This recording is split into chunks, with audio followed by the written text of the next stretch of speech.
O líder do PL na Câmara, deputado Sóstenes Cavalcante, reconheceu que a oposição errou de novo ao apoiar a articulação conduzida pelo Centrão junto ao Judiciário, trocando a anistia geral pela redução das penas. A atitude da direita foi questionada na época, assim como no apoio dado à eleição de Davi Alcolumbre e Hugo Mota para a presidência do Senado e da Câmara, respectivamente. Sóstenes afirmou ter visto Paulinho da Força trocando mensagens com Alexandre de Moraes, que teria orientado quais pontos poderiam ou não estar presentes no texto da dosimetria, passando a confiança à oposição em apoiar a aprovação do projeto, que foi vetado por ele no Judiciário. Questionado se considerava que o ministro traiu o Congresso, o líder do PL assumiu que o erro foi da oposição em confiar em quem não merece confiança. Chamar os nossos comentaristas. Roberto Mota, tá ok? Então vamos ao Rio de Janeiro, chamar o Mota para refletir sobre mais um capítulo, agora o meia-culpa talvez, ou as reflexões feitas pela oposição sobre a aprovação da dosimetria, o suposto acordo com o Judiciário, né, o tal do texto feito a 6 mãos, e agora esse diagnóstico de Sóstenes Cavalcante dizendo que o Congresso ou a oposição não deveria ter confiado nesse integrante do Judiciário. Bem-vindo, Mota. Isso me lembra um treinador de futebol, Caniato, que costumava dizer ao seu time: eu ganhei, nós empatamos, vocês perderam. Boa noite a você, boa noite aos meus colegas de bancada, boa noite à nossa audiência. A oposição errou mais uma vez. Foi um erro grosseiro, amador, imperdoável. A oposição precisa assistir mais ao Pingos nos Is, porque nós avisamos aqui o que ia acontecer inúmeras vezes. Não que você precisasse ser um analista político para prever os acontecimentos. Bastava ter um pouco de bom senso e um pouco de memória. Mas essa é a mesma oposição que votou para aprovar a lei que criminaliza a misoginia, foi aprovada no Senado.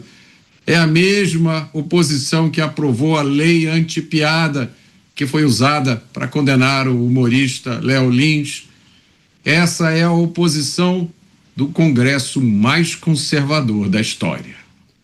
Pois é, agora é preciso refletir sobre o posicionamento da oposição a partir de agora. Deixa eu chamar o Luiz Felipe Dávila. O Dávila ontem até mencionou, se isso for uma minissérie, ainda teremos muitos capítulos pela frente. É preciso ter paciência. Você, Dávila, da maneira como as coisas estão se desenhando, você acha que trata-se somente de um protocolo, porque o Supremo foi provocado, aí o Pleno do Supremo fará a análise, e aí o Supremo respeitaria a decisão do Congresso Nacional? Você acha que essa provavelmente será a decisão do Supremo, respeitando a decisão tomada pelo Congresso? Essa é uma certeza ou tudo leva a crer que sim? Bem-vindo. Boa noite, Caniato, boa noite, meus colegas de bancada, e boa noite, nossa querida audiência.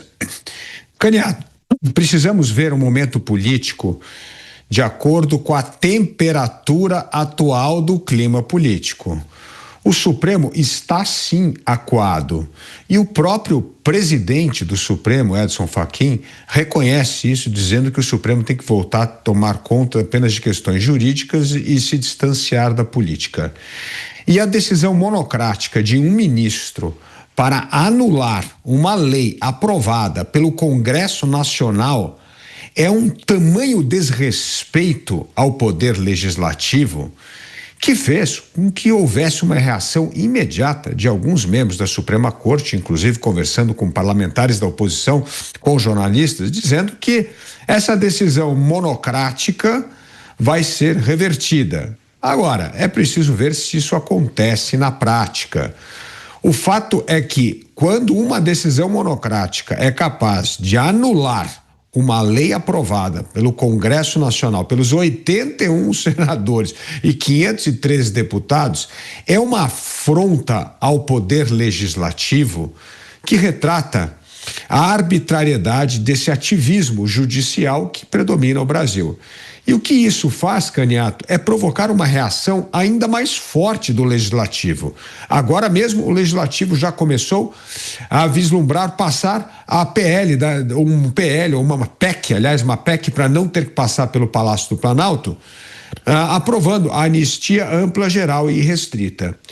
Então, toda vez que esta confiança é quebrada entre os poderes, o que acontece é que acirra a desconfiança, escala o conflito e medidas ainda mais duras devem sair do Congresso Nacional. Ou seja, a traição de um acordo tem um preço caro a ser pago. E esse preço está cada vez subindo mais no Congresso Nacional e mostrando disposição dos parlamentares da oposição a se unir em matérias ainda mais duras, como é o caso da provável anistia ampla, geral e restrita, que poderá ser aprovada se o judiciário não recuar da decisão descabida, arbitrária de um único membro. Pois é, os nossos comentaristas analisam a situação que envolve a dosimetria barrada pelo judiciário. Uma nova análise será feita agora por todo o colegiado, pelo Pleno do Supremo Tribunal Federal, e aí há um apontamento sobre a possibilidade da dosimetria ser enterrada, né, na hipótese de entenderem que trata-se de uma medida inconstitucional. O que caberia ao Congresso? Aprovar uma proposta de emenda à Constituição, aí sim, acabando com as penas, né? Anistia ampla, geral e restrita, seria esse o caminho? Deixa eu chamar o Cristiano Beraldo para avaliar esse momento da relação entre Congresso e Judiciário e quais podem ser os próximos capítulos, isso meses antes de um processo eleitoral. Bem-vindo, Beraldo, boa noite. Boa noite, Caniato, boa noite, Dávila, Mota, Musa, boa noite, audiência que prestigia diariamente os Pingos nos Is. Olha, Caniato, essa é uma situação muito sui generis, né? Porque o Brasil ele vai desafiando a lógica, ele vai desafiando a lei, manda aquele que quer mandar. Porque se nós observarmos, a dinâmica do Brasil toda é essa. O Congresso Nacional passa uma lei, essa lei ela não é reconhecida pela Suprema Corte e fica tudo por isso mesmo. Quer dizer, uma decisão monocrática põe por terra o trabalho de todo o Congresso Nacional, que tem por prerrogativa legislar. Mas, da mesma forma, a gente vê isso acontecer em vários ambientes brasileiros, né? O que é esse emaranhado de espaços no cotidiano das cidades brasileiras em que o crime organizado toma conta, estabelece as próprias leis, o próprio rito judicial, e fica tudo por isso mesmo, porque ele se coloca na posição de mais forte. E como as polícias foram sistematicamente sendo enfraquecidas, nós tivemos um endurecimento das leis contra o policial. Aliás, o policial ele é punido porque não tem a infraestrutura adequada para exercer o seu papel, ele é punido com salários muito aquém daquele que deveria ser o salário de alguém que defende a sociedade. Ele é punido porque quando ele cumpre o seu papel, você tem toda uma estrutura da própria imprensa, parte da imprensa que adora apontar o dedo para a polícia, e também do judiciário, que está sempre contra o policial.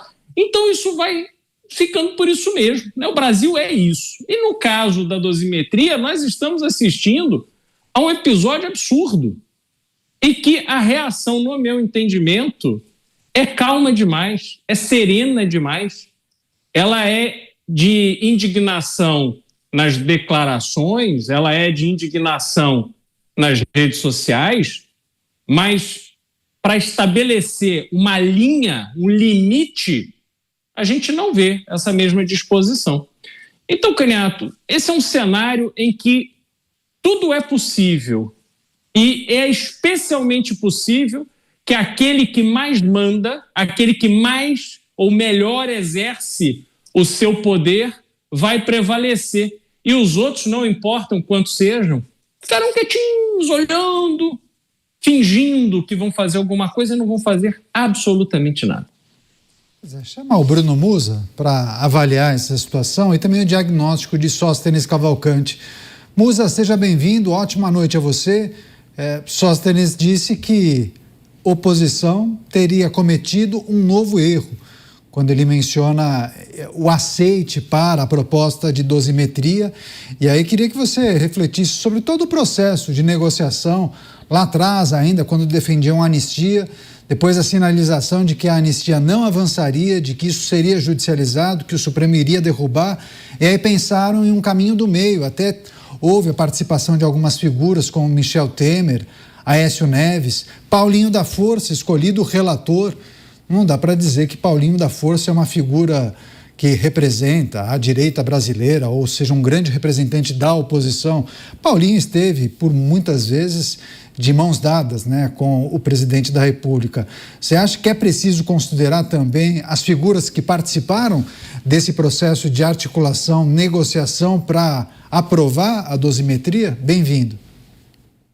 Boa noite, Caniato, Mota, Dávila, Beraldo, todos que nos ouvem no Brasil. Pois é, vamos lá, mais um dia em que nos cabe aqui uma reflexão.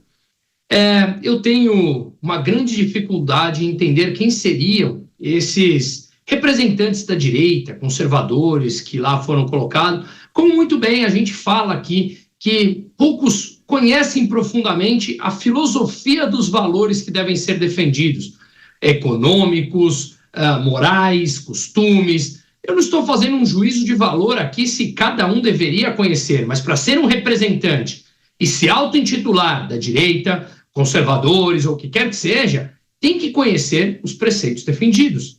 Como é que você pode dizer que você é de uma ala, seja ela qual for, se você não conhece profundamente aquilo que você diz defender? Portanto, isso passa a ser um oportunismo e não mais uma decisão, digamos, pautada em fatos, em verdades, em aquilo que você defende. Infelizmente, isso não existe na política brasileira. Existe apenas de forma marginal. São pouquíssimos aqueles que conhecem e conseguem participar de um debate mais aprofundado. Uma grande maioria fica na página 2 ali, principalmente quando você entra em qualquer tese, digamos, mais aprofundada intelectualmente. Muito bem. Esse histórico que nós falamos aqui, eu acho que mostra um pouco dessa falta de posicionamento. Uma vez que a decisão da dosimetria, como você muito bem trouxe, será a anistia, depois não é nada, então vamos chegar no caminho do meio. As decisões políticas, e principalmente na justiça brasileira hoje em dia, me parece uma decisão como um sábado. Eu queria comer carne, minha mulher queria comer massa, a gente achou um meio termo. Então vamos decidir um restaurante que tenha carne e que tenha massa para nós irmos. Só que isso não é justiça, isso não é democracia, isso não é uma decisão pautada em verdades. É uma decisão por uma escolha de comida que é mais conveniente, que não vai mudar nada no final do dia se você comeu carne, ou comeu peixe, ou comeu frango. Mas são vidas de pessoas que estão sendo impactadas por algo dessa forma. E as decisões brasileiras estão sendo tomadas dessa maneira. Não pode A? Não pode C? Então vamos no B. Mas qual é o amparo técnico para isso? Aonde na Constituição fala que você pode tomar a decisão B? E aí eu concordo com isso. Uma falha muito grande da oposição, que no meu entender, eu concordo com o Mota, é imperdoável, porque são pessoas que foram retiradas do convívio de suas famílias sem ter feito nada para serem condenados aos crimes que foram condenados. Ninguém, me desculpe, tem que ser uma criança para acreditar que aquelas pessoas que estavam lá conseguiriam conduzir um golpe. Isso já foi falado imensamente, chega a soar até patético quando nós olhamos os golpes na história nos mais variados países do mundo. Mas sim, a gente já começa a ver nos principais meios de comunicação matérias de ontem e hoje falando que a cúpula do Legislativo achou que foi, de fato, e foi uma afronta do ministro da Suprema Corte ao derrubar a lei da dosimetria. E agora esse choque entra entre os poderes, que eu falo. quando grande parte dos poderes são comandados por pessoas envolvidas em escândalo, eu prefiro que eles estejam em choque, porque aí é a única possibilidade da população de bem questionar e mostrar as evidências claras. Quando eles se arquitetam ali, para mim, é muito mais assustador. E para finalizar, nessa briga entre a cúpula do judiciário e a cúpula do legislativo, Caniato, me assusta que uma vez que não há valores, virtudes e conhecimento profundo a serem defendidos pela verdade, talvez qualquer coisa seja mais fácil para chegar a um acordo, pegar um avião em Londres e tomar um belo de um uísque importado.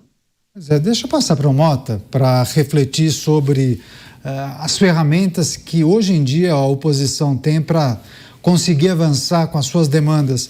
Mota, vimos tentativas de aprovar em outros textos, né?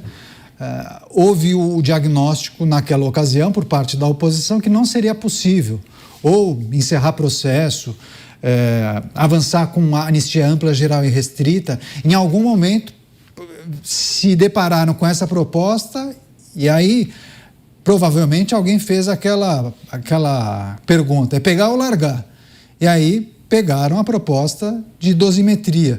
Você não acha que soa até a ingenuidade por parte da oposição ter topado fechar esse acordo? E quem foi o grande articulador foi uma figura que, poxa, tão identificada com o Partido dos Trabalhadores, com o governo federal, que é Paulinho da Força, todo respeito a ele. Mas, historicamente, ele tem uma relação com o PT, né? Com todo respeito aos parlamentares, aos políticos de oposição, eu vou falar aqui como cidadão.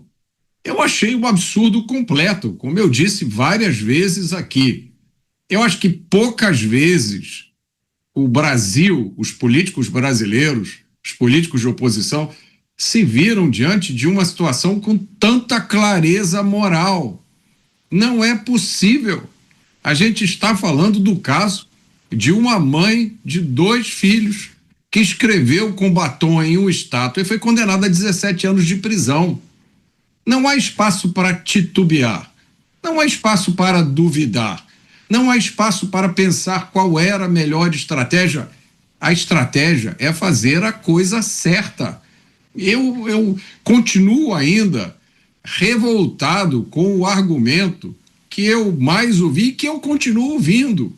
Eu continuo ouvindo esse argumento, mas Mota, era o que dava para fazer. Tradução, era o que permitiram que o Congresso fizesse. Eu poderia fazer uma lista aqui de inúmeras situações parecidas, em que políticos, em que autoridades, em que pessoas comuns se viram em situação parecida e eles fizeram a coisa certa. Muitas vezes pagando um preço muito alto por isso, mas eles não se acovardaram.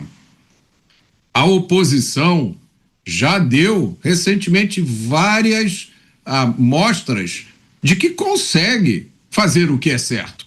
A gente viu a forma com a qual a oposição tratou a PEC da insegurança pública, que foi enviada pelo governo ao Congresso. A oposição matou no peito, refez a PEC e transformou numa verdadeira PEC da segurança pública. A oposição fez a mesma coisa com o projeto antifacção, que na verdade facilitava a vida das facções. A oposição pegou esse projeto, reformou. Nós vimos uma coisa acontecer no Senado que não acontecia, deixa eu ver se eu não erro o ano dessa vez, desde 1894, a rejeição de um candidato à Suprema Corte. Então a oposição consegue fazer sim, a oposição sabe o que tem que fazer, mas são preciso 4 coisas para isso: coragem, interesse, convicção e preparo. E eu não sei qual dessas coisas faltou mais em relação a esse projeto da dosimetria. Pois é, deixa eu passar para o Dávila, que é preciso olhar também para os próximos passos, né? Dávila, assim, houve talvez alguma coisa nos bastidores que nós não soubemos, essa informação não foi repassada para a imprensa, mas provavelmente algum tipo de acordo, conversa, havia uma convicção por parte de alguns integrantes da oposição de que o STF ou o Judiciário respeitaria a decisão do Congresso, que uma vez que um partido questionasse, o Supremo iria devolver. Não, isso daqui é matéria do Congresso, não temos nada a ver com isso. Essa medida já foi tomada pelo Congresso, devolveria, inclusive, a matéria. Mas não foi isso que aconteceu. Você acha que essa decepção, essa frustração poderá ser convertida em uma proposta de emenda à Constituição ou no avanço de uma PEC que permitiria a anistia ampla, geral e restrita? Sim, acho possível. Nós precisamos olhar a situação atual, Caniato, num momento de total disfuncionalidade institucional. Quando há essa disfuncionalidade institucional que vigora no Brasil hoje, ou seja, o ativismo do judicial, a arbitrariedade da justiça, cerceamento do poder soberano do Congresso Nacional e até mesmo de políticas do Poder Executivo, mostra que a fórmula antiga de se fazer política, muito em moda pelo Centrão, que são conchavos, acordos, para se aprovar medidas, não vale mais nesse momento de disfuncionalidade. Veja só essa história do projeto da dosimetria. Foi escolhido como relator o deputado Paulinho da Força justamente porque ele era a pessoa que conversava com o ministro Alexandre de Moraes e Gilmar Mendes. Por causa dessa boa relação com os ministros do Supremo, é que ele acabou sendo escolhido relator desse projeto pelos partidos do Centrão. Acreditaram que este diálogo a seis mãos com o Congresso, com o Poder Executivo e com o Poder Judiciário, era possível moldar um projeto que seria aprovado pelo Legislativo e respeitado pela Suprema Corte. Isso mostra já a disfuncionalidade de que a função exclusiva hoje do Poder Legislativo de legislar já abriu-se mão, porque sabe que se não houver o consenso do Poder Judiciário, nesse caso do STF, não há como aprovar uma lei, manter essa lei, fazer essa lei ser cumprida, porque provavelmente ela será derrubada no Supremo. Então, de novo, usaram a velha tática do conchavo, do acordo, para se chegar a um texto comum. Esse texto foi aprovado e agora recebe este não de um único ministro, uma decisão monocrática. O que surpreende, como bem colocou o deputado Sóstenes Cavalcante, pegou todo mundo de surpresa, todo mundo se sentiu traído.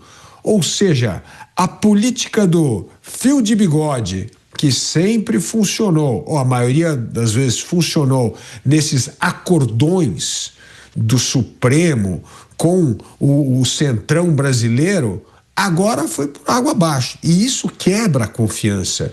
E no momento que quebra a confiança, a reação do Congresso Nacional é aprovar uma PEC, porque a PEC não tem que negociar nem com o Poder Judiciário e nem com o Executivo. É um poder exclusivo do Legislativo. Então, já que a confiança foi rompida, o acordo feito de entendimento de uma proposta foi desobedecido, resta então ao parlamento assumir as rédeas e tomar conta deste fim desse episódio tristíssimo da história do Brasil, que foi a condenação indevida, injusta e inconstitucional de centenas de brasileiros que apenas foram às ruas manifestar a sua oposição ao governo que havia vencido as eleições.